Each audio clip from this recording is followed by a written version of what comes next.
اپنی اولاد پڑھائیں. 15 سے 20 بچے 2004 میں قریباً کونرا کے وہاں میں جب لگا تھا پڑھنے آئے تھے. الحمدللہ ان میں سے جس کا نصیب تھا ان نے چنا. جس کو نصیب ہوا وہ علم لے کر کے آیا، اور جس کے نصیب میں نہ تھا وہ نہ پڑھ پایا. مگر یہ اللہ اور اس کے رسول صلی اللہ تعالیٰ علیہ وسلم کا فیضان ہے. یہ وہ علم و حکمت ہے، اللہ جسے چاہتا ہے اسے عطا فرماتا ہے. یہ سب کے بس کی بات نہیں ہے. جسے چاہا اسے اپنا بنا لیا. یہ بڑے کرم کے فیصلے ہیں، یہ بڑے نصیب کی بات ہے. آج سے 60 سال پہلے بڑے پیر صاحب، آپ نے نام سنا ہوگا، بڑے پیر صاحب حضرت محمود شاہ قبلہ لونی شریف والی کو کہا جاتا ہے. سامنے والی ڈھانی دیکھ رہے ہو، اس پہ تشریف لائے تھے اور دعوت ہوئی تھی. آج 60 سالوں کے بعد اسی خاندان کا فرد کوندرے میں، اس علاقے میں، اس خمیساڑی پاڑے میں تشریف لا رہا ہے. یہ اس علاقے کی بہت بڑی خوش نصیبی ہے، جہاں ہزاروں دنیا آپ کے دیدار کے لیے منتظر رہا کرتی ہے. آپ نے اور ہم نے اور بستی والوں نے، حاجی صاحب وغیرہ نے یہ کوشش کی، اور ان کی کوشش رنگ لائی. آپ کو دیدار اس دوروں میں ہو رہا ہے. جہاں اولیاء اللہ کے قدم پڑتے ہیں وہاں ویرانے جگمگا اٹھتے ہیں. وہاں دشت جنگل ہوتے ہیں، وہاں لہلہاتی کھیتیاں آباد ہو جاتی ہیں. جدھر بھی چلے گئے کرم ہی کرم کرتے گئے. سامنے جتنے ذرے آئے آفتاب بناتے چلے گئے. حضرات گرامی، اللہ اکبر،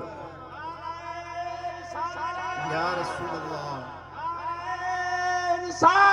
یا رسول اللہ، فیضان اولیاء زندہ باد. تو یہ آپ کو اور ہم کو بخوبی معلوم ہے. ابھی ہمارے سرپرست صاحب قادر بخش صاحب آپ کے سامنے بات کر رہے تھے. علم کی پہلے ہمارے ہاں کمی تھی. اب الحمدللہ جا بجگہ بڑے بڑے ادارے موجود. اب ضرورت ہے ہمیں جاگنے کی. ہم اپنے اولاد کو ایجوکیشن میں اعلیٰ اور ایجوکیشن میں بہتری اور ایجوکیشن کو آگے بڑھانے کے لیے کون سے طریقے اپنانے ہیں، اس پر آپ کو اور ہم کو سنجیدہ طور سے سوچنا پڑے گا. کیونکہ آج کے وقت میں ہمارے پاس صرف علم ہی ایک ایسی دولت ہے جو ہمیں دنیا اور آخرت کو آباد کر سکتی ہے. جس کے بارے میں آقا مدینے کے تاجدار آج ہمارے لیے وہ سبق، وہ حدیث، یہ درس اور سبق دے رہی ہے. تم میں سے بہتر کون شخص ہے؟ تم میں سے بہتر کون شخص ہے؟ آپ کو اگر سوال کیا جائے، آئے بتاؤ کہ تم میں سے بڑھیا اور بہتر کون ہے؟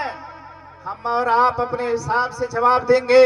مگر کائنات کے آقا مخدوم حضرت نبی کریم صلی اللہ تعالی علیہ وسلم کی زبان پاک سے فرمایا جاتا ہے، اے لوگو خیرکم، تم میں سے بہتر کون شخص بہتر؟